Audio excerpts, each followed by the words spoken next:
আলহামদুলিল্লাহ, আল্লাহ রব্বুল আলমিনের দরবারে লাখো কোটি শুক্রিয়া, যিনি আমাদেরকে মুহররমের তৃতীয় জুমা পূর্ব আলোচনায়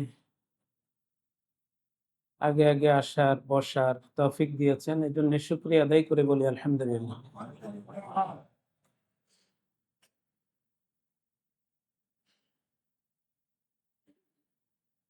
আজকের আলোচনাটা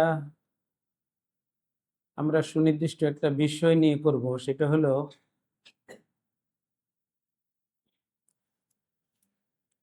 মুহররম আসলেই আমরা দেখি আমাদের উলামা ইকরামের মধ্যেও একটা শ্রেণী, সবার কথা বলবো না,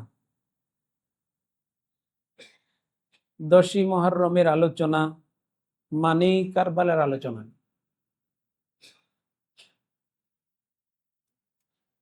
এটা যারা আলোচনা করেন তারা হয়তো নেক নিয়তে করেন, অথবা এই আলোচনাগুলো গোছানো পাওয়া যায়, সেজন্য এই আলোচনাগুলো করতে সহজ। এগুলোর জন্য খুব বেশি পড়াশোনা করার প্রয়োজন হয় না।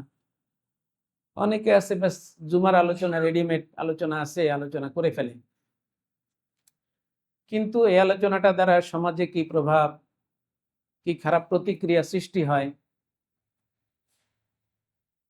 প্রকারান্তরে আমি কোন জিনিসটাকে উৎসাহিত করছি, এই বিষয়গুলো অনেক সময় অনুভূতিতে থাকে না। এখানে সহজ কিছু কিছু বিষয় আমাদের মনে রাখা দরকার। রাসূলুল্লাহ সাল্লাল্লাহু আলাইহি ওয়াসাল্লামের ইন্তেকাল যদি হয় রবিউল আউয়ালের 12 তারিখ,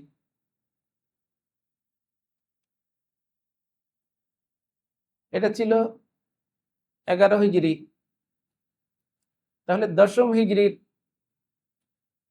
জিলহজ মাসের 9 তারিখে আরাফার ময়দানে আল্লাহ তাআলা ইসলামের পরিপূর্ণতার ঘোষণা দিয়ে সূরা মায়েদার 3 নম্বর আয়াতের ভিতরে আল্লাহ তাআলা বললেন, আল-ইয়াউমা আকমালতু লাকুম দীনাকুম ওয়া আতমামতু আলাইকুম নি'মাতি ওয়া রাদিতু লাকুমুল ইসলাম দীনা। তাহলে ইসলাম কোন দিন ফজিলতপূর্ণ, কোন রাত ফজিলতপূর্ণ, কোন রাতের আমল কি, কোন দিনের আমল কি, এই বিষয়গুলো ফয়সালা হয়ে গিয়েছে রাসূলুল্লাহ সাল্লাল্লাহু আলাইহি ওয়াসাল্লামের জীবদ্দশায়। 10 হিজরির বা 10ম হিজরির 9 জিলহজ আরাফার ময়দান, এর আগ পর্যন্ত ইসলামের যত বিধান নাজিল হয়েছে, আল-ইয়াউমা আকমালতু লাকুম দীনাকুম, এই আয়াত নাজিলের মাধ্যমে আল্লাহ তাআলা বুঝাইলেন এই দ্বীনের ভিতরে আর কোন নতুন করে কোন দিনের ফজিলত, কোন রাতের ফজিলত, কোন মাসের ফজিলত বাড়বেও না, কমবেও না। আমার কথা কি বুঝতে পারতেছেন? রাসূলুল্লাহ সাল্লাল্লাহু আলাইহি ওয়াসাল্লামের ইন্তেকালের পরে আর কোন কোরআনের আয়াত নাজিল হয়েছে? আর কোন নতুন হাদিস রাসূলুল্লাহ সাল্লাল্লাহু আলাইহি ওয়াসাল্লাম বলছেন? তাহলে রাসূলুল্লাহ সাল্লাল্লাহু আলাইহি ওয়াসাল্লামের ইন্তেকাল হয়েছে 11 হিজরির 12 রবিউল আউয়াল।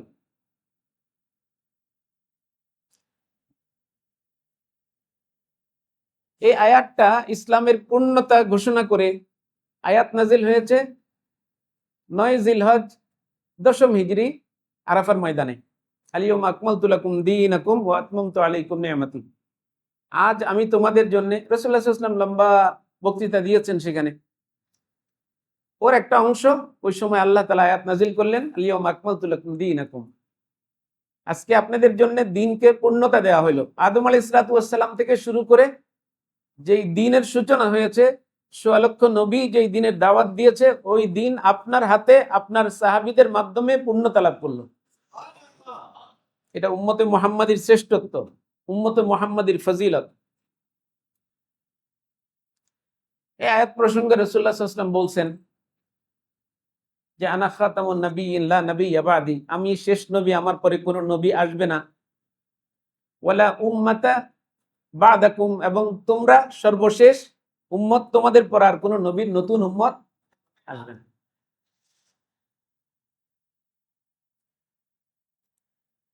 এরপর রাসূলুল্লাহ সাল্লাল্লাহু আলাইহি ওয়াসাল্লামের ইন্তেকালের আগে কোন কোন রেওয়ায়েতে আছে 9 দিন আগে, কোন কোন রেওয়ায়েতে আছে 1 মাস আগে আরেকটা আয়াত নাজিল হয়। রিবা সংক্রান্ত সর্বশেষ আয়াত, ওয়াত্তাকু ইয়াওমান তুরজাউনা ফীহি ইলাল্লাহ। সুদের আয়াতগুলো নাজিল হয়েছে, তার শেষে এর যোগসূত্র ধরে সর্বশেষ আয়াত নাজিল হয়েছে ওয়াত্তাকু ইয়াওমান তুরজাউনা ফীহি ইলাল্লাহ। এখানে আহকাম এবং নসিহত। আমরা অনেকেই আছি নসিহতের ময়দানে শুধু মাসলা বয়ান করি। আল্লাহ তাআলা নসিহত আলাদা করছেন, বিধিবিধান আলাদা করছেন কোরআনে। নসিহত করতে গিয়া ফতুয়া দিব না, নসিহতের ময়দানটা ভিন্ন, ফতুয়ার ময়দান ভিন্ন। এখন আলোচনার মাহফিলগুলো যেগুলো নসিহতের ময়দান ছিল, এগুলো সব ফতুয়ার ময়দান হয়ে গেছে। আপনি আমার বিরুদ্ধে ফতুয়া দিবেন, আমি আপনার বিরুদ্ধে ফতুয়া দিব, বাস। সাধারণ জনগণ মাঝখানে কোন দিকে যাবে? হয়নি এটা? এগুলোই বেশি হয়। ওয়াজ নসিহতের ময়দান এটা না। আল্লাহ তাআলা নসিহত করেও পুরা জাতিকে, পুরা উম্মাহকে নসিহত করে আল্লাহ তাআলা আয়াত নাজিল করলেন রাসূলুল্লাহ সাল্লাল্লাহু আলাইহি ওয়াসাল্লামের ইন্তেকালের 9 দিন অথবা 1 মাস পূর্বে। তাহলে আল ইয়াউমা আকমালতু লাকুম দীনাকুম, এই আয়াত নাজিল হয়েছে 9 জিলহজ। তাহলে জিলহজ গেল, জিলহজ না, জিলকত আগে, জিলহজ, মুহররম, সফর, রবিউল আউয়াল। তাহলে জিলহজ মাসের 9 তারিখে ই করলে আর 20 দিন আছে, 20 দিন জিলহজ মাসের। এরপরে মুহররম পুরো 1 মাস, তারপরে সফর পুরো 1 মাস, রবিউল আউয়াল 12 তারিখে মুহাম্মদুর রাসূলুল্লাহ সাল্লাল্লাহু আলাইহি ওয়াসাল্লাম ইন্তেকাল করছেন। কথা কি বুঝে আসছে? তাহলে কয় মাস হইল? 3 মাস সামথিং, 2-1 দিন এদিক সেদিক হতে পারে। তাহলে 3 মাস আগে ইসলাম কমপ্লিট, কোর্ট অফ লাইফ, এই সম্পর্কে আয়াত নাজিল হয়ে গেছে। এরপরে আর কোনো নতুন করে কোনো বিধান ইসলামে যুক্ত হবে না, ইসলাম থেকে বিয়োগ হবে না। সর্বশেষ আয়াত, এটা নসিহতের জন্য আয়াত নাজিল হয়েছে, ওয়াত্তাকু ইয়াওমান তুরজাউনা ফীহি ইলাল্লাহ। তোমরা ওই আল্লাহকে ভয় করো যার কাছে তোমরা সকলে ফিরে যাবে। সুম্মা তুওয়াফা কুল্লু নাফসিম মা কাসাবাত।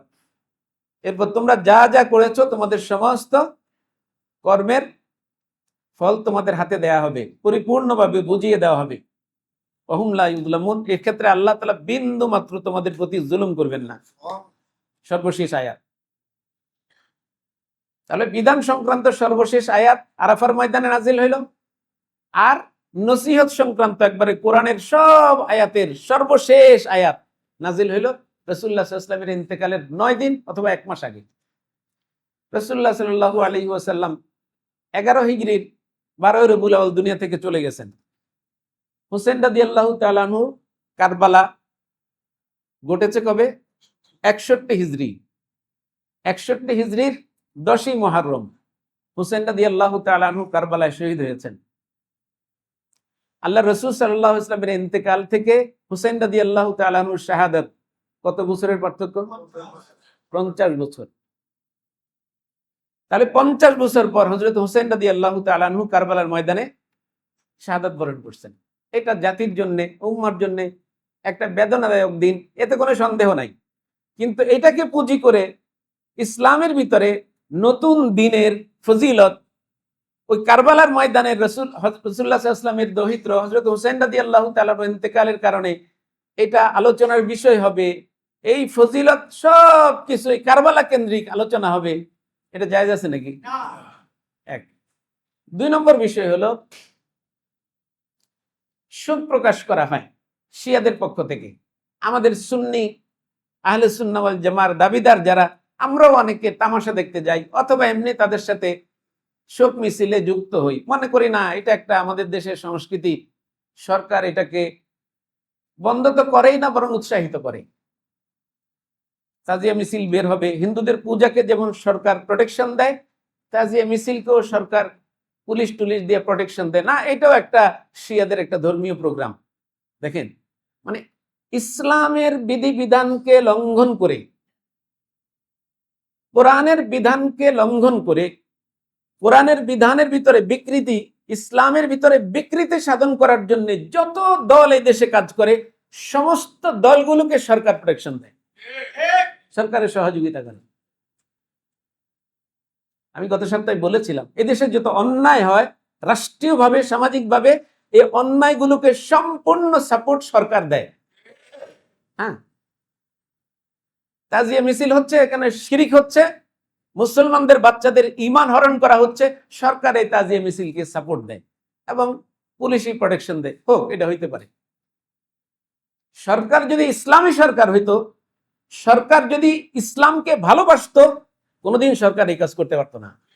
এটা অসম্ভব। আমার দেশে 95% মুসলমানদের দেশে মুসলমানদের ঈমান নষ্ট হয়, এরকম প্রোগ্রাম এদেশে প্রকাশ্যে হতে দেওয়া হবে না। এটা একজন মুসলিম রাষ্ট্রপ্রধানের এটা হওয়া উচিত ছিল। কিন্তু আমাদের দেশের সরকার, খবরদার, কেউ নির্দিষ্ট কোনো সরকার বুঝবেন না, উল্টা ব্যাখ্যা করবেন না আমার কথা। আমি সব সরকার, এই 55 বছর যাবৎ সমস্ত সরকার এই অন্যায়টা করে আসতেছে, সেই ধারাবাহিকতায় বর্তমান সরকার এই অন্যায় করতেছে। আপনি উদারপন্থা, ইসলাম বিসর্জন দিয়া, ইমান বিসর্জন দিয়া উদারপন্থা, এই উদারপন্থা, এটাকে নাম হলো নিফাক, এটার নাম হলো মুনাফিকি, এটার নাম হলো কপটতা। হ্যাঁ, অপর নাম এটার হলো কুফর। নিফাকের অপর নাম কুফর, এবং জঘন্যতম কুফরি। আপনি বলবেন এটাও ঠিক, এটাও ঠিক, এটাও ঠিক, আপনার নিজস্ব কোনো আদর্শ নাই, এটা হতে পারে না। আল্লাহ তাআলা এটা মানে না, এটা গ্রহণ করবে না আল্লাহ তাআলা। যাই হোক, সেটা ভিন্ন আলোচনা। আমাদের আজকের আলোচনা সেটা হলো হুসাইন রাদিয়াল্লাহু তাআলা আনহু রাসূলুল্লাহ সাল্লাল্লাহু আলাইহি ওয়াসাল্লামের 50 বছর পরে ইন্তেকাল করছেন। এখানে যেমন নতুন কোন বিধান ইসলামে সংযুক্ত হতে পারে না, অনুরূপভাবে ইসলামের কোন বিধান বিয়োগ হতে পারে না। যদি মুহররমের 10 তারিখ আল্লাহ তাআলার আসমান জমিন সৃষ্টির সূচনাতে যদি মুহররমের 10 তারিখ আল্লাহর কাছে সম্মানিত হয়ে থাকে, যেটা আল্লাহ ঘোষণা করছেন, তাহলে হুসাইন রাদিয়াল্লাহু তাআলা আনহুর মতো 100 না 1 কোটি হুসাইনও যদি মারা যায় 10ই মুহররম, তাহলে মুহররমের ফজিলত কমবে? কথাটা শুনতে খারাপ লাগছে না? এটা ইসলাম। আমি হুসাইনকে ভালোবাসি, কিন্তু হুসাইনের কারণে আমি ইসলামকে বিসর্জন দিতে পারবো না। কারণ হুসাইনই একমাত্র ইসলামে এমন গুরুত্বপূর্ণ ব্যক্তি যে যার জন্য শোক দিবস পালন করতে হবে এই 1500 বছর যাবত। আর সব যারা ইন্তেকাল করছেন, হুসাইনের নানা ইন্তেকাল করছেন, মুহাম্মদুর রাসূলুল্লাহ সাল্লাল্লাহু আলাইহি ওয়াসাল্লাম, হুসাইনের বাবা ইন্তেকাল করছেন, সেই দিনের কোনো খোঁজ নাই। হুসাইনের বড় ভাই ইন্তেকাল করছেন, তাকে শহীদ করা হলো, সেইটা কোনো দোষ নাই, সেটার কোনো শোক প্রকাশের কোনো মিছিল নাই, কিচ্ছু নাই।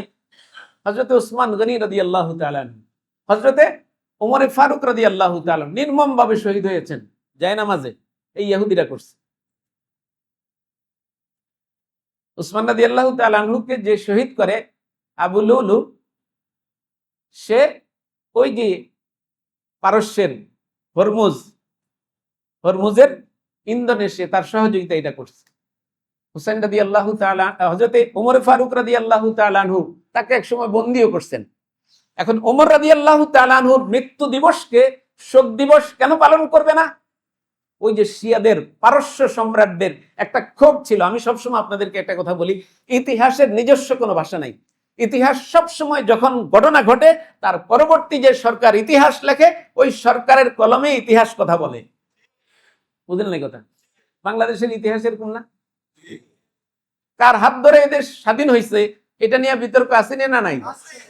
এখন কয় একজনের নাম যে সবসময় বলা হইতো, ওই নামটা এখন বলা হয়, এখন নতুন একটা নাম উচ্চারিত হয়। ইতিহাস এখন ঘুরে গেছে আরেকদিকে। এই জন্য ইতিহাসের নিজস্ব কোনো ভাষা নাই। যেই সরকারের কলমে ইতিহাস লেখা হয়, ইতিহাস সেই সরকারের গুণগান গায়। হযরত ওমর ফারুক রাদিয়াল্লাহু তাআলা আনহুকে যেহেতু সেই পারস্য সম্রাট, তাদের পক্ষ থেকে হরমুজ বাহিনীর লেলিয়ে দেওয়া কুত্তারা যেহেতু হযরতে মসজিদ নববীতে হযরতে ওমর ফারুক রাদিয়াল্লাহু তাআলা আনহুকে হত্যা করছে নির্মম ভাবে, এই কারণে হযরতে ওমর ফারুক, যিনি ইসলামের দ্বিতীয় খলিফা, তার মৃত্যু নিয়ে কোনো শোকের কোনো আলোচনা নাই। আমাদেরকে এটা গিলাইতে পারছে তারা, শিয়ারা এটা গিলাইতে পারছে আমাদেরকে। এটা হলো সবচেয়ে দুঃখজনক বিষয়। শিয়াদের তাজিয়া মিছিলে কেন যাবেন না? এই কারণে যাবে না, গোটা ইসলামী সমাজ ব্যবস্থার রূপরেখা তারা চেঞ্জ করে দিচ্ছে। আমাদেরকে তারা খাওয়াইতে পারছে যে ওসমানের হত্যায় শোক পালন করার দরকার নাই, কারণ ওসমান আমাদের শত্রু। ওমরের শাহাদাতের দিনকে পহেলা মুহররম হযরত ওমর ফারুক রাদিয়াল্লাহু তাআলা আনহু শহীদ হয়েছেন। 18 জিলহজ শহীদ হয়েছেন হযরত ওসমান গনি রাদিয়াল্লাহু তাআলা আনহু। ওসমান গনি রাদিয়াল্লাহু তাআলা আনহুর শাহাদাতকে নিয়ে কোনো মাতামাতি নাই মুসলিম সমাজে, মাতামাতির দরকারও নাই, প্রয়োজনও নাই। এটা আমাদের ইসলামের বিধানের আওতায় আসে না। ইসলাম কি বলছে? ওয়ালানাবলুওয়ান্নাকুম বিশাইইন মিনাল খাউফি ওয়াল জুই ওয়া নাকসিম মিনাল আমওয়ালি ওয়াল আনফুসি ওয়াস সামারাত। লম্বা আলোচনা আল্লাহ তাআলা কোরআন শরীফে করছেন। এই ক্ষেত্রে আমাদের কি করণীয়? ওয়ালা তাকুলু লিমান ইউকতালু ফি সাবিলিল্লাহি আমওয়াত। আল্লাহর রাস্তায় ওসমান রাদিয়াল্লাহু তাআলা আনহু আল্লাহর রাস্তায় শহীদ হয়েছেন তো নাকি? হযরত হুসাইন রাদিয়াল্লাহু তাআলা আনহু আল্লাহর রাস্তায় শহীদ হয়েছেন তো। তাহলে ওসমান গনি রাদিয়াল্লাহু তাআলা আনহু ইসলামের কততম খলিফা? তৃতীয় খলিফা। তাহলে ওসমান রাদিয়াল্লাহু তাআলা আনহু শাহাদাত বরণ করেছেন দ্বীনের জন্য, আল্লাহর পথে তিনি শহীদ হয়েছেন। ওসমান রাদিয়াল্লাহু তাআলা আনহুর ফজিলত বয়ান করতে গেলে উসমান রাদিয়াল্লাহু তাআলা আনহুর পাশে হযরত হুসাইনকে সূর্যের পাশে কুপি বাতির মতো মনে হবে, কুপি বাতির মতো। হ্যাঁ, উসমান রাদিয়াল্লাহু তাআলা আনহুকে যখন দুর্বৃত্তরা ঘেরাও করছে, উসমান রাদিয়াল্লাহু তাআলা আনহুকে হত্যা ঠেকানোর জন্য, উসমান রাদিয়াল্লাহু তাআলা আনহুকে বাঁচানোর জন্য যেই কয়েকজন সাহাবী দারওয়ান এবং পাহারাদারির কাজ করছেন, তাদের অন্যতম ছিলেন হযরত হুসাইন। এই ইতিহাস বলতে গেলে আমি অনেক দূরে চলে যেতে হবে, অনেক দূরে যেতে হবে। কারণ উসমান রাদিয়াল্লাহু তাআলা আনহুর হত্যার প্রতিশোধ নেওয়ার জন্য ওই যে হুদাইবিয়ার সন্ধি হয়েছিল, হুদাইবিয়ার সন্ধির ওইখানে আল্লাহর রাসূল সাল্লাল্লাহু আলাইহি ওয়াসাল্লামের হাতে বায়াত হয়েছিল। লাকাদ রাদিয়াল্লাহু আনিল মুমিনিনা ইয ইউবাইউনাক তাহতা আশ-শাজারা। কোথায় হুসাইন, কোথায় উসমান? হুসাইনের বাবা হযরত আলী আল্লাহর রাসূলের একজন মেয়ে বিবাহ করেছেন। একজন মেয়ে বিবাহ করে যদি এত ফজিলত হতে পারে আলী আর আলীর পরিবারের, হযরত উসমান গনি রাদিয়াল্লাহু তাআলা আনহুর একটা ফজিলত তো এটা, আল্লাহর রাসূলের দুই কন্যা তিনি বিবাহ করেছিলেন। প্রথম কন্যা হযরত রুকাইয়া, দ্বিতীয় কন্যা হযরত রুকাইয়ার ইন্তেকালের পরে আল্লাহর রাসূলের দ্বিতীয় মেয়ে বিয়ে করছেন হযরত উম্মে কুলসুমকে, হযরত উসমান গনি রাদিয়াল্লাহু তাআলা আনহু। ও মুসলমান, ইসলামকে সঠিকভাবে বোঝার চেষ্টা করি, ঠান্ডা মাথায় বোঝার চেষ্টা করি, আবেগ দিয়ে বোঝার চেষ্টা না করি। হযরত উম্মে কুলসুম যখন ইন্তেকাল করে, আল্লাহ রাসূল সাল্লাল্লাহু আলাইহি ওয়াসাল্লাম সাহাবায়ে কেরামকে সাক্ষী রেখে বলেছিলেন, শোনো, ওসমান এমন ব্যক্তি, ওসমানের কাছে আমি 2 কন্যা দিয়েছি, আমাকে আল্লাহ যদি 40 জন কন্যা দিত, একের পর 40 কন্যাকে ওসমানের কাছে বিবাহ দিতাম। ওসমানের মতো জামাই পৃথিবীতে পাওয়া যায় না। আল্লাহ রসুলের ভাষ্য এটা। আল্লাহ রসুল বলছেন ওসমানের কাছে আমি 40টা মেয়ে বিবাহ দিতাম, যদি 40টা মেয়ে হইতো আর একের পর এক মারা যাইতো, এটা যদি আল্লাহ রসুলকে আল্লাহ তাআলা 40 জন মেয়ে দিতেন আর ঘটনা এইভাবে ঘটতো, আল্লাহ রসুলের জবান পরিবর্তন হইতো? তাহলে ধরে নেই আমরা হযরত ওসমান গনি রাদিয়াল্লাহু তাআলা আনহু আল্লাহর রাসূল সাল্লাল্লাহু আলাইহি ওয়াসাল্লামের 40টা মেয়ের জামাই, হযরত আলী আল্লাহর রাসূলের এক মেয়ের জামাই। ফজিলত বুঝে আসে, পার্থক্য বুঝে আসে। হযরত হুসাইন তো এর অনেক পরে, আলীর পরে হযরত হাসান, এরপর হযরত হুসাইন। আর উসমান রাদিয়াল্লাহু তাআলা আনহুর হত্যা ঠেকানোর জন্য আলী রাদিয়াল্লাহু তাআলা আনহু, হযরত উসমান রাদিয়াল্লাহু তাআলা আনহুর দারুল খিলাফা, উসমান রাদিয়াল্লাহু তাআলা আনহুর বিশাল বাড়ির চতুর্পাশে পাহারাদারির দায়িত্ব পালন করতেন। একদিকে হযরত আলী, আরেকদিকে হযরত হাসান, আরেকদিকে হযরত হুসাইন। এখন যাকে পাহারা দেয় তার ফজিলত বেশি না যে পাহারা দেয় তার ফজিলত বেশি? বুঝেন উসমান রাদিয়াল্লাহু তাআলা আনহু তফাৎ কতটুকু হযরত হুসাইনের সঙ্গে?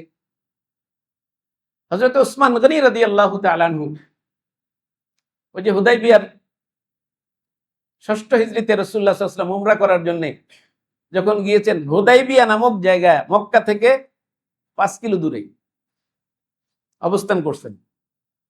হযরত ওমরকে ডাক দিয়ে বলে, ওমর, মক্কার মানুষ আমাদেরকে হজ করতে, উমরা করতে দিবে কিনা, আমার দুধ হিসেবে তুমি যাইবা, যাই একটু খোঁজ খবর নাও, যে দেখো যে তাদের গতিবিধি কিরকম।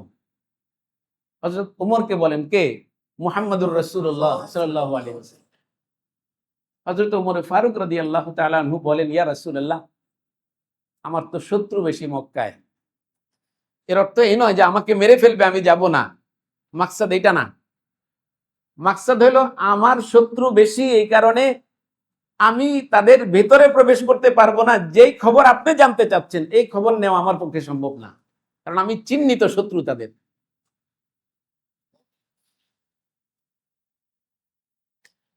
তাহলে তুমি কার নাম প্রস্তাব করো? দ্বিতীয় খলিফা হযরত ওমর ফারুক রাদিয়াল্লাহু তাআলা আনহু বলেন, আমি এমন একজনের নাম প্রস্তাব করছি যাকে শত্রু মিত্র সকলে সম্মান করে। বলে যে সে কে? তিনি বলেন তিনি হলেন হযরত উসমান গনি রাদিয়াল্লাহু তাআলা। উসমানকে পাঠান, উসমান তাদের সঙ্গে মিশে যেতে পারবে। উসমানের শত্রু উসমানের আখলাক এত সুন্দর ছিল, উসমানের লজ্জাশীলতা এত বেশি ছিল, আল্লাহর রাসূল পর্যন্ত উসমানের লজ্জাশীলতায় মুগ্ধ ছিল। আরবের লোকেরা উসমানকে ভালোবাসে। উসমান তাদের সাথে যেভাবে মিশতে পারবে আমি সেভাবে মিশতে পারবো না। রাসূলুল্লাহ সাল্লাল্লাহু আলাইহি ওয়াসাল্লাম উসমানকে ডাকলেন। হযরত উসমান গনি রাদিয়াল্লাহু তাআলা আনহুকে ডেকে বলে, উসমান, আল্লাহ রাসূল সাল্লাল্লাহু আলাইহি ওয়াসাল্লামের পক্ষ থেকে দূত হিসেবে তোমাকে মক্কায় পাঠাইতে চাই, যাইতে রাজি আছো? উসমান রাদিয়াল্লাহু তাআলা সাথে সাথে লাব্বাইক বলছে, জীবনের ঝুঁকি নিয়ে। যাই হোক, হত্যা করলে হত্যা করবে, আল্লাহ রাসূল বলছেন দূত হিসেবে প্রেরণ করবেন, বাস। ওসমান এখানে কোনো দ্বিমত পোষণ করবে না। এখন বলেন, শুধু এই শব্দ থেকে আপনারা নেন ওসমানের ফজিলত কতটুকু? মুহাম্মদুর রাসূলুল্লাহ সাল্লাল্লাহু আলাইহি ওয়াসাল্লামের পক্ষ থেকে দূত হয়ে গেছেন মক্কায়। বাংলাদেশের দূত দিল্লিতে যে অপমানিত হয়ে আসলে এটা বাংলাদেশের অপমান হয় কি হয় না? আজ উসমানকে যারা গালি দেয়, উসমান রাদিয়াল্লাহু তাআলা আনহুর বিরুদ্ধে যারা অভিযোগ তোলে, তারা আল্লাহর রাসূলকে গালি দেয় কি দেয় না? আল্লাহর রাসূলের দূত লক্ষ সাহাবীর ভিতর থেকে আল্লাহর রাসূল একজন সাহাবীকে নির্বাচন করছেন তার দূত হিসাবে পাঠাবেন। বাংলাদেশের দূত যদি সম্মানিত হয়, দো জাহানের সরদার মুহাম্মদুর রাসূলুল্লাহ সাল্লাল্লাহু আলাইহি ওয়াসাল্লামের পাঠানো দূত কি পরিমাণ সম্মানিত আল্লাহর কাছে, কি পরিমাণ সম্মান মুসলিম উম্মার কাছে, কি পরিমাণ সম্মান সাধারণ মুসলিম সাধারণ কাফেরদের কাছে। উসমান রাদিয়াল্লাহু তাআলা আনহুর গায়ে একটা ফুলের টোকা দেওয়ার কেউ সাহস করে নাই। আবু সুফিয়ান তখন মুসলমান হয় নাই। আবু সুফিয়ান উসমান রাদিয়াল্লাহু তাআলা আনহুকে বলে, উসমান তুমি কি জন্য আসছো? বলে যে মুহাম্মদুর রাসূলুল্লাহ সাল্লাল্লাহু আলাইহি ওয়াসাল্লাম উমরা করতে চায়, আমি তোমাদের মনোভাব জানতে আসছি। বলে যে না, তোমার দোস্ত মুহাম্মদের উমরা করা হবে না, তুমি যদি চাও তাহলে উমরা করতে পারো। উসমান রাদিয়াল্লাহু তাআলা আনহু বলেন, আমার প্রিয় মুহাম্মদকে রেখে আমি আল্লাহর ঘরে জিয়ারত করব না, আমি তাওয়াফ করব না, আমি উমরা করব না, আমি উমরা করব আল্লাহর রাসূল যদি আমার সঙ্গে থাকে। তিনি সেখানে অবস্থান করা শুরু করলেন। খবর এসে গেল আল্লাহ রাসূলের কাছে, কেউ একজন খবর দিল উসমান যদি আসছে না, উসমানকে শহীদ করা হয়েছে নিশ্চয়। ওই সময় পরিস্থিতিটা এরকম ছিল, এটা করা একবারে স্বাভাবিক ঘটনা ছিল। রাসূলুল্লাহ সাল্লাল্লাহু আলাইহি ওয়াসাল্লাম সাথে সাথে সমস্ত 1400 সাহাবী ছিলেন ওইখানে হুদায়বিয়ার ওই জায়গায়। 1400 সাহাবীকে রাসূলুল্লাহ সাল্লাল্লাহু আলাইহি ওয়াসাল্লাম বললেন উসমান হত্যার প্রতিশোধ নিতে হবে, রাজি আছো সবাই? সবাই এক বাক্যে দাঁড়িয়ে গিয়েছে, হ্যাঁ প্রতিশোধ নিতে হবে। ওই কথা আল্লাহ তাআলা বলেন, লাকাদ রাদিয়াল্লাহু আনিল মুমিনিনা ইয ইউবাইউনাকা তাহতাশ শাজারা। হুদায়বিয়ার ওই গাছের নিচে আল্লাহর রাসূলের হাতে, হে রাসূল আপনার হাতে যারা উসমানের হত্যার প্রতিশোধ নেওয়ার জন্য যারা হাতে হাত রেখে যারা বায়াত গ্রহণ করেছে জিহাদের উপরে, এটা কিসের বায়াত? জিহাদের বায়াত, উসমান হত্যার প্রতিশোধের বায়াত।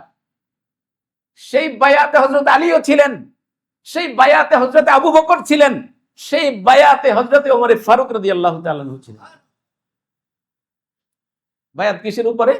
যে আমরা জীবন দিতে প্রস্তুত ওসমান হত্যার প্রতিশোধ নেওয়ার জন্য। আল্লাহ রাসূল বলেছেন আমিও জীবন দিতে প্রস্তুত ওসমান হত্যার প্রতিশোধ নেওয়ার জন্য।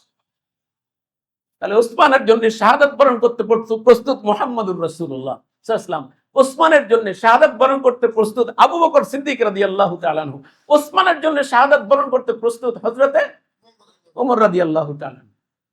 ওসমানের ফজিলত বুঝে আসে? শুধু কি এইটা?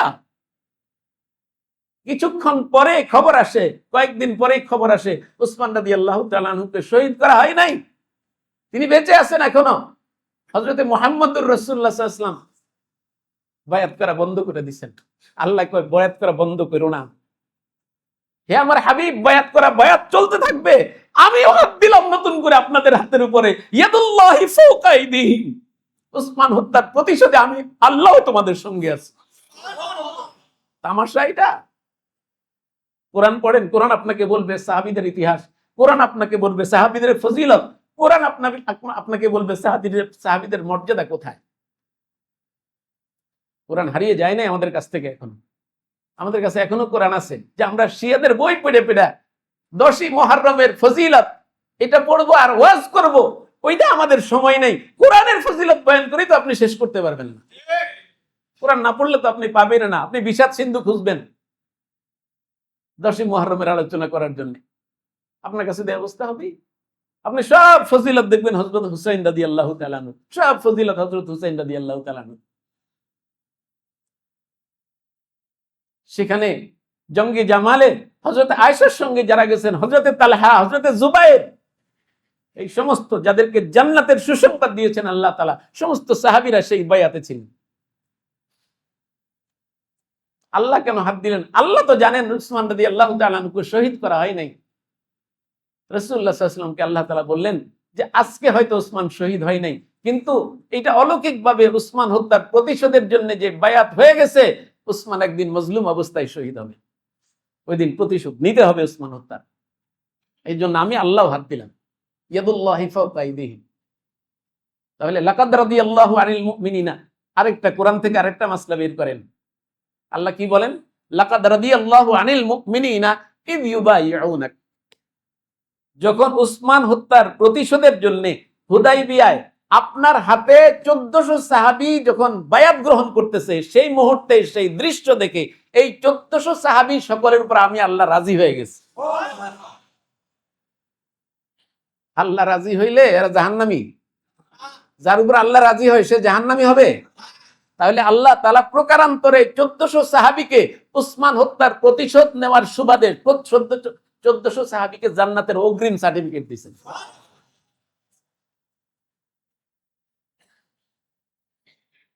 কয় ফজিলত বয়ান করবেন উসমান রাদিয়াল্লাহু তাআলা।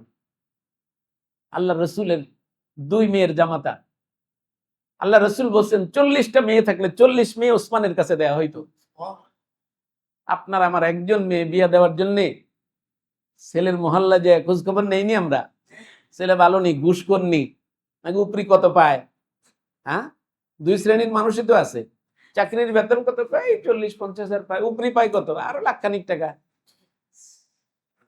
কেউ তো ওই ছেলের কাছে বিয়ে দেয় যে উপরি পায়, মানুষের ফাইল টাকা টাকা নেয়, সুদের টাকা, ঘুষের টাকা নেয়, তাদের কাছে মাইয়া বিয়ে দেয়। আসেনি এরকম? বহুত নামাজি দিনদারও আছে মাশাআল্লাহ, ওই টাকা খায়। আবার কেউ কেউ চিন্তা করে না ছেলেটা খুব সৎ, নামাজি, দিনদার, সে কোনো হারাম স্পর্শ করে না। আসেনি এরকম? আপনি আপনার ছেলেকে মেয়েকে বিয়ে দেওয়ার জন্য ছেলেটার চরিত্র দেখা খোঁজখবর নিয়ে ভালো ছেলের কাছে মেয়ে বিয়ে দেন। আল্লাহ রাসূল সাল্লাল্লাহু আলাইহি ওয়াসাল্লাম যার কাছে মেয়ে দিয়েছেন খোঁজখবর নেন নাই? 2টা মেয়ে বিয়ে দিয়েছেন। খোঁজখবর নিয়ে সমাজের সবচেয়ে ভালো ছেলের কাছে আল্লাহ রাসূল সাল্লাল্লাহু আলাইহি ওয়াসাল্লাম মেয়ে বিয়ে দিয়েছেন। তাহলে উসমান গনি রাদিয়াল্লাহু তাআলা আনহু আল্লাহ রাসূল সাল্লাল্লাহু আলাইহি ওয়াসাল্লামের বাছাইকৃত স্বীকৃত একজন ভালো যুবক। হ্যাঁ, এই জন্য উসমান রাদিয়াল্লাহু তাআলার বিরুদ্ধে যারা অভিযোগ আনেন, ইতিহাসের বই ছুঁড়ে ফেলে দিবেন ডাস্টবিনে।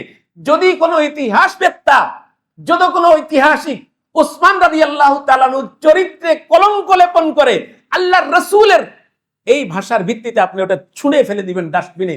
যে আল্লাহর রাসূল যে ওসমানের উন্নত চরিত্র বয়ান করছে, সে ওসমানের কোন ঐতিহাসিক যদি চরিত্র হরণ করতে আসে, সেই ইতিহাসকে আমরা ডাস্টবিনে ফেলে দিই। হ্যাঁ, এটা হলো ঈমান। আপনি আমারে বহুত কাহিনী শুনাইবেন, ওসমান এই করছে, ওসমান সেই করছে।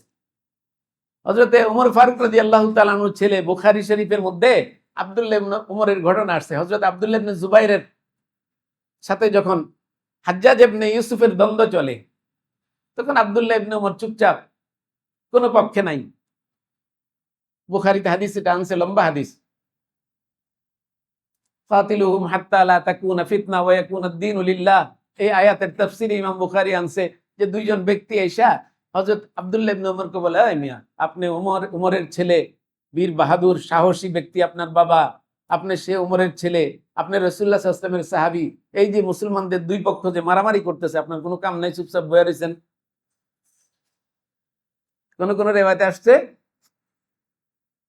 হযরত আব্দুল্লাহ ইবনে ওমর হজ করে, উমরা করে, উনি বাস এটা নিয়ে আস, তাই এসে ওয়াজ শুরু করছে যে আল্লাহ তাআলা আপনাকে বলে নাই, আপনাদেরকে বলে নাই, আপনারা হুজুর মানুষ, আমাদেরকে এসে অনেকে নসিহত করেন। এগুলো সব নজির ভাই কোরআন শরীফে আছে। ঠিক সেম ভাষায় হযরত আব্দুল্লাহ ইবনে ওমরকে বলে, আপনারা তো হুজুর মানুষ, আপনারা তো কোরআন শরীফ আমাদের চেয়ে ভালো জানেন। আমার কাছে এরকম বহুত মানুষ আসে, তো এসে কয় আপনারাই তো ভালো জানেন এটা, আল্লাহ বলছে না কাতিলুহুম হাত্তা লা তাকুনা ফিতনা, তোমরা তাদের সঙ্গে যুদ্ধ করে তাদের এই মার্জাটা ফিরায় দিয়ে আসতে অন্যদিকে। উমর ইবনে উমর রাদিয়াল্লাহু তাআলা আনহুকে বলে কাতিলুহুম হাত্তা লা তাকুনা ফিতনা, তোমরা তাদের সঙ্গে যুদ্ধ করো যাতে করে ফিতনা দূর হয়ে যায়, জমিন থেকে ফিতনা ফাসাদ দূর হয়ে যায়। ওয়া ইয়াকুনুদ্দীনু লিল্লাহ, আর আল্লাহর দ্বীন পরিপূর্ণ প্রতিষ্ঠিত হয়ে যায়। এই জন্য এখন যুদ্ধ করা দরকার না। তো হযরত ওমর ফারুক আরেকজনকে দরকার, ফতোয়া দিয়ে দিছে। তো ওমর আব্দুল্লাহ ইবনে উমর রাদিয়াল্লাহু তাআলা আনহু ওই লোককে নসিহত করে, তো এই আয়াতের অর্থ তুমি বেশি বুঝো না আমি বেশি বুঝি? আপনি তো বেশি বুঝেন হুজুর মানুষ। তো তিনি বলেন কাতালনা হাত্তা লাম তাকুন ফিতনা, আমরা তো এই আয়াত অনুযায়ী আল্লাহর রাসূলের পিছনে যুদ্ধ করছি এবং এই পুরো জাজিরাতুল আরব থেকে শিরক এবং কুফরের ফিতনা দূর করছি। তো এই আয়াতের উপর আমল করছি না আমরা? কাতালতুম হাত্তা তাকুন ফিতনা, আর তোমরা এখন যে যুদ্ধের দামামা বাজাইতেছো উম্মার ভিতরে ফিতনা লাগানোর জন্য, ফিতনা নির্মূল করার জন্য না। তামাশা পাইছো এখানে? আল্লাহর কোরআনকে ধমকায় দিছেন। এরপরে আস্তে করে কয় আলী যে মারামারিটা করলো শাশুড়ির লগে, উসমান রাদিয়াল্লাহু তাআলা আনহু যে ওই যে উহুদের যুদ্ধে পালায় গেল গা, এদের ব্যাপারে আপনার কি মত? এখানে আমাদের শিক্ষণীয় মাসলা এগুলা। হযরত ইবনে উমর রাদিয়াল্লাহু তাআলা আনহু বলেন উসমান সম্পর্কে আল্লাহ তাআলা এই কথা বলেন নাই ওয়ালাকাদ আফা আনকুম, উহুদের যুদ্ধে যারা সাময়িক আল্লাহর রাসূলের ইন্তেকালের সংবাদ শুনে যারা ময়দান ত্যাগ করছে তাদের সম্পর্কে পরবর্তীতে আল্লাহ তাআলা এই আয়াত নাযিল করছেন না ওয়ালাকাদ আফা আনকুম, আল্লাহ তাদের সবাইকে maaf করে দিয়েছে, তুই বেটাকে তাদেরকে maaf না করা? হযরত আব্দুল্লাহ ইবনে উমরের কথা, এটা বুখারীর riwayat। তুমি কে? আলীর ব্যাপারে প্রশ্ন তুলো, আলীকে জানো? আল্লাহ রাসূলের মেয়ের জামাই আলী, এই যে আলীর ঘর, আল্লাহ রাসূলের পাশে তার ঘর। আলীকে তোমার মতো মানুষ মনে করছো, আমার মতো মানুষ মনে করছো? এই জন্য হযরত ওসমান গনি রাদিয়াল্লাহু তাআলা আনহু তার ফজিলত বয়ান করে আপনি শেষ করতে পারবেন না। তাবুকের যুদ্ধে রাসূল আকরাম সাল্লাল্লাহু আলাইহি ওয়াসাল্লাম চাঁদা কালেকশন করছে সাহাবায়ে কিরামের কাছে। 2.5 লক্ষ খ্রিস্টানদের বিরুদ্ধে মাত্র 30 থেকে 35 হাজার মুসলিম, তারপরও খাওয়ান নাই, রসদপত্র নাই। রাসূলুল্লাহ সাল্লাল্লাহু আলাইহি ওয়াসাল্লাম ডাকছে সবাইকে, তাবুকের যুদ্ধের জন্য অর্থের প্রয়োজন, কে কি দিবা বলো। আপনারা জানেন হযরত ওমর ঘরের অর্ধেক জিনিস নিয়ে আসছে, হযরতে আবু বকর রাদিয়াল্লাহু তাআলা সব নিয়ে আসছে, গায়ের জামাটাও খুলে দিচ্ছে যে আমার আর কিছু নাই, আল্লাহ রাসূলকে ঘরে রেখে আসছে। আল্লাহ রাসূল সাল্লাল্লাহু আলাইহি ওয়াসাল্লাম সামনে যা কিছু ছিল এটার দিকে তাকায় দেখছে কিচ্ছু হবে না। এতে 1.25 লক্ষ প্রশিক্ষিত খ্রিস্টান ঈদের বিরুদ্ধে, যোদ্ধাদের বিরুদ্ধে মাত্র 35,000, এরপর রসদপত্র নাই, কি হবে? আর কেউ আছো? হযরত ওসমান দাঁড়াইছে, দাঁড়ায় কইছে ইয়া রাসূলুল্লাহ 200 উট, 200 উট এর পিঠে যা ধারণ করার মতো ক্ষমতা সম্পন্ন 200 উটের পিঠে যা বোঝা নিতে পারে এরকম 200 উট দিন। আল্লাহ রাসূল 200 উটের কথা শুনা আর কেউ আসেন দে যা, কেউ দাঁড়ায় না, চতুর্দিকে তাকায়া আর কেউ দাঁড়ায় না। ওসমান দ্বিতীয়বার দাঁড়াইছে, ইয়া রাসূলুল্লাহ আরো 300 উট। 300 উট বোঝা বহন করতে পারে, উটকে মরুর ট্রাক বলা হয়, মরুর জাহাজ বলা হয়। আরো 300, কত হইলো? এরপর আল্লাহ রাসূল বলে আরো লাগবে, আর কে আছে? আর কেউ দাঁড়ায় না। আবার তৃতীয়বার উসমান রাদিয়াল্লাহু তাআলা দাঁড়াইছে, আরো 200 উট। এরপর আরো 200 উট, মোট 900 উট তিনি ঘোষণা করছেন। 900 উটের পিঠে যে পরিমাণ রসদপত্র লাগে সব উসমান দিবে। সর্বশেষ 2000 স্বর্ণ মুদ্রা দিয়েছে। 1000 স্বর্ণ মুদ্রা 900 উটের পিঠে রসদপত্র দিলে যা হবে 1000 স্বর্ণ মুদ্রা সেই পরিমাণ হবে।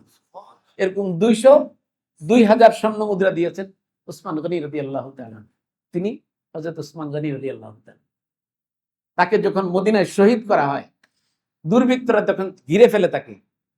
আপনি 3 দিনের পানির অভাবে যিনি মারা গেছেন কারবালার ময়দানে, তার জন্য আপনি 1500 বছর পর্যন্ত শোক পালন করেন, আর যিনি 40 দিন নিজের কূপ নিজে কিনে দিয়েছেন, মসজিদে নববীর সামনের যে কূপটা এই কূপটা আল্লাহর রসুলের আবেদনের ভিত্তিতে নিজে কিনে দিয়ে 40 দিন সেই পানি থেকে তাকে বঞ্চিত রাখা হয়েছে।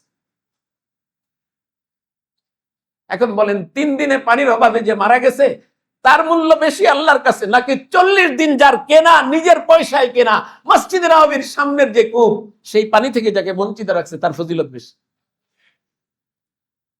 এক চোখে ফজিলত দেখেন না ভাই, এক চোখে ফজিলত দেখেন না। হযরত উসমান গনি রাদিয়াল্লাহু তাআলা আনহু যখন চতুর্দিকে দুর্বৃত্তরা ঘিরে ফেলছে, হযরত আলী রাদিয়াল্লাহু তাআলা আনহু বারবার অনুমতি প্রার্থনা করেন, বারবার অনুমতি প্রার্থনা করেন যে আপনি বলেন এখন এই বিদ্রোহীদেরকে সব সাইজ করে ফেলাম।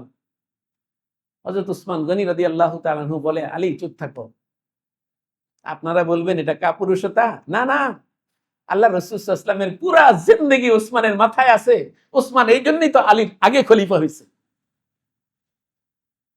আপনি বুঝেন না সিরিয়াল কেন হয়েছে? হযরত আলীর চেয়ে উসমানের মর্যাদা বেশি, এই কারণে উসমান রাদিয়াল্লাহু তাআলা আনহু মুসলিম উম্মার তৃতীয় খলিফা, আলী চতুর্থ খলিফা। সিরিয়াল তো উপর থেকে আসছে, এটা বাংলাদেশের নির্বাচন না যে জোর করে বাস নির্বাচন ইঞ্জিনিয়ারিং করে বাস একদলে আপনি ক্ষমতায় নিয়ে আসলেন, এটা না, উপর থেকে ফয়সালা হয়েছে। তারা খলিফাতুল্লাহ, খলিফাতুর রাসূলিল্লাহ, নির্বাচন উপর থেকে হয়। হযরত আলী রাদিয়াল্লাহু তাআলা পুরা চুপ হয়ে গেলেন, না বাইরে বাইরে, হ্যাঁ ওসমান রাদিয়াল্লাহু তাআলা কাপুরুষের মতো কাজ করে, হইব না, আমরা এটা করে ফেলাম।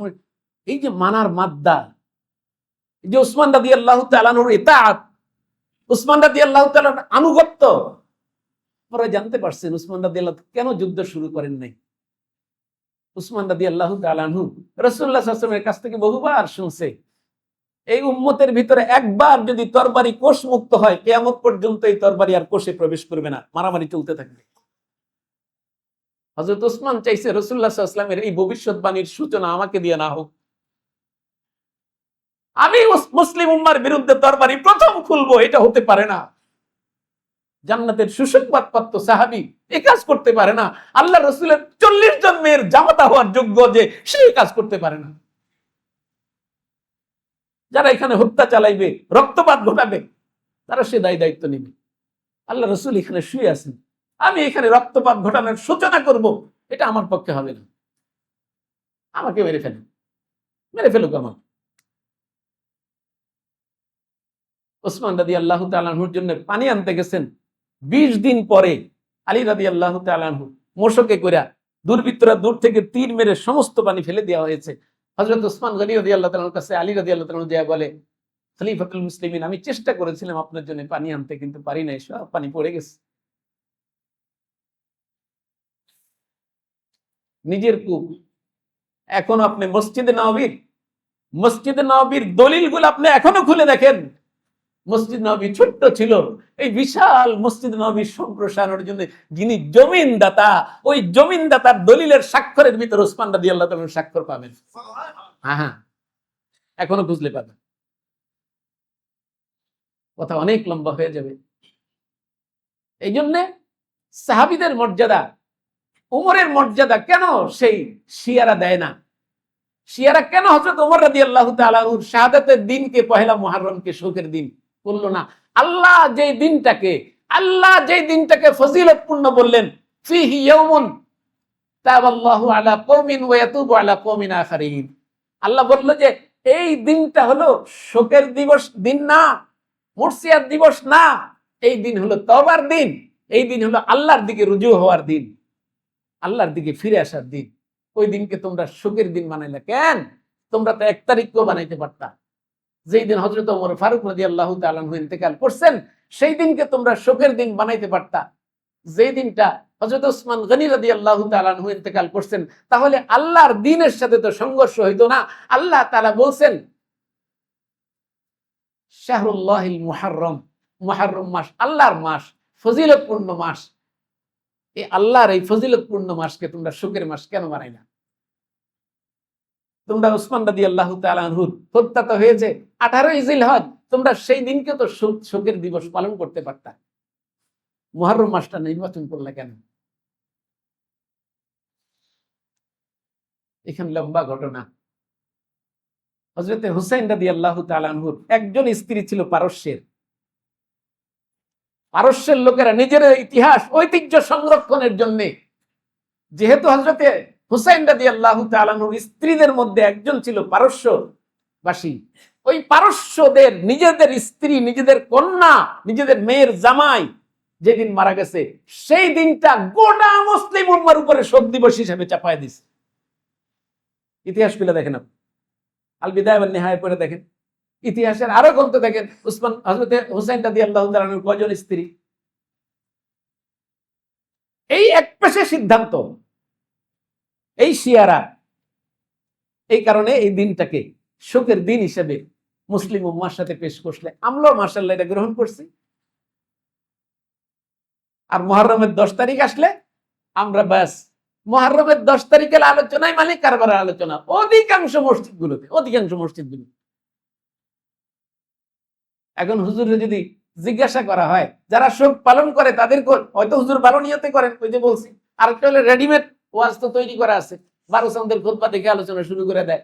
ওয়াজের অনেক বই, অনেক কিতাব পাওয়া যায় মার্কেটে, বাস সেগুলোর মধ্যে রেডি আছে। মুহররমের প্রথম জুমায় কি আলোচনা করবেন, দ্বিতীয় জুমায় কি আলোচনা, 10 তারিখে কি আলোচনা। আর পরিশ্রম করার দরকার নাই, বাস আমরা এই তালে চলতেছি, বাস শিয়াদের এই তাল আমাদেরকেও বাস নাচাইতেছে। বলবেন যে শিয়ারা তো এই দিন শোকের দিবস হিসেবে উদযাপন করে, আমরা তো শোকের দিবস কই না, আমরা তো হযরত হুসাইনের ফজিলত বয়ান করতেছি। হুসাইনের ফজিলত বয়ান করার মাধ্যমেও যে প্রকারান্তরে আপনি অন্য সাহাবীদের ফজিলত থেকে জাতিকে কানা অন্ধকারে রেখে দিয়েছেন, আপনি সেটাই তো বুঝতে পারতেছেন না। হযরত হুসাইনের ফজিলত এত বয়ান করা হবে কেন? যে জাতি হযরত ওমরের ফজিলত জানে না, যে জাতি হযরতে উসমানের ফজিলত জানে না, যে জাতি হযরতে আবু বকরের ফজিলত জানে না, যে জাতি হযরতে মুহাম্মদুর রাসূলুল্লাহ সাল্লাল্লাহু আলাইহি ওয়াসাল্লাম যেই দিন ইন্তেকাল করছে সেই দিন শোক দিবস হিসেবে উদযাপন করে না, হুসাইনের মৃত্যু দিবসকে কেন শোক দিবস হিসেবে পালন করবে? বুঝে আসে না এটা? সহজ কথা। আর মাসলা কি? শোক উদযাপনের মাসলা কি? কেউ যদি মারা যায়, পরিবারের লোকেরা 3 দিন শোক পালন করবে। পরিবারের লোকেরা 3 দিন রান্না বাড়া করে না, তারা চিন্তায় থাকে, চিন্তায় মগ্ন থাকে, ব্যস্ত থাকে। এই কারণে আশপাশের লোকদেরকে ইসলাম বলছে এটা সুন্নাহ, প্রতিবেশীরা তার বাসায় খাবার পাঠাবে, যেহেতু তারা রান্না বাড়া করার মতো মেজাজ থাকে না। এখন মেজাজ থাকে অনেকটাই। এখন বাপ মারা যায় নাই, এখনো নাক দিয়ে একটু শ্বাসের পরিমাণ কমে গেছে, বাবারে লাইফ সাপোর্টে দিয়ে আইসে এখানে মাশাআল্লাহ সম্পদ নিয়ে মারামারি শুরু হয়ে যায়, হয়নি? আরে শিক্ষিত ছেলে,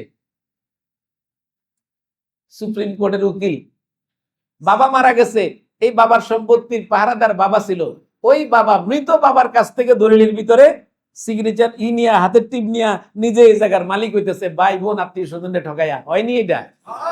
বহুত হয়। কিন্তু ইসলাম বলছে 3 দিন পর্যন্ত মৃত ব্যক্তির বাসায় আশপাশের প্রতিবেশীরা খাবার পাঠাবে, সর্বোচ্চ 3 দিন শোক। আর স্ত্রীর জন্য স্বামী মারা গেলে সর্বোচ্চ সময় 4 মাস 10 দিন। তাও এটা অ্যাকুরেট না, কারণ মুতাওয়াফফা আনহা যাওজাহা, যেই মহিলার স্বামী মারা যায়, এই মহিলার 2 অবস্থা। কয় অবস্থা? 2 অবস্থা।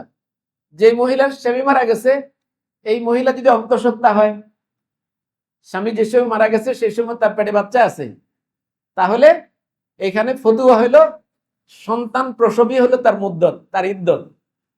সন্তান প্রসব যদি 3 দিনের মাথায় হয়, বাস 3 দিন পরে সে স্বাধীন হয়ে যাবে, সে ইচ্ছা করলে অন্য জায়গায় বিয়ে বসতে পারে। আর যদি সন্তান পেটে না থাকে, গর্ভধারণ না করে থাকে, তাহলে তার 4 মাস 10 দিন, তাহলে 4 মাস 10 দিন পরে সে স্বাধীন, সে এখন অন্যত্র বিবাহ বসতে পারে।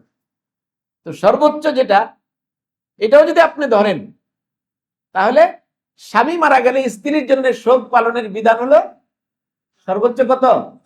সর্বোচ্চ বলবেন সর্বোচ্চ 4 মাস, একমাত্র 4 মাস 10 দিন না, একমাত্র 4 মাস 10 দিন না, সর্বোচ্চ 4 মাস 10 দিন। হযরত হুসাইন রাদিয়াল্লাহু তাআলা আনহু কার স্বামী লাগে? হযরত হুসাইন রাদিয়াল্লাহু তাআলা আনহুর জন্য 1500 বছর পর্যন্ত শোক পালন করার এই বিধান ইসলামের কোন কিতাবে আছে? এটা ইসলামের একটা বিকৃতি, ইসলামের বিধানের মধ্যে একটা বিকৃতি। এই বিকৃতিকে এই দেশের সাধারণ মুসলমান যারা ওই বিকৃতির সঙ্গে আছে, এই দেশের সরকার যারা এই বিকৃতিকে সাপোর্ট করে, প্রোটেকশন দেয়, এরা সবাই এই বিকৃতিকে ইসলামী সমাজে বাঁচায় রাখছে। কথা কি বুঝে আসছে? এই জন্য ভাই আমরা ক্ষমতায় আসলে ইসলাম বিরোধী কিছু করব না, এই কথাটা অনেক ভারী কথা। এটা বহন করার জন্য অনেক এলেম লাগে, এটা বহন করার জন্য ইসলামের অনেক বিধিবিধান জানা লাগে। আপনি কোন পাশ দিয়া, কোন ছিদ্রে দিয়া, কোন ফাঁকা দিয়া ইসলাম বিরোধী কাজ করবেন আপনি নিজেই বুঝতেই পারতেছেন না। এত সোজা, এটা কি কথার কথা? মুখের জমা খরচ এটা।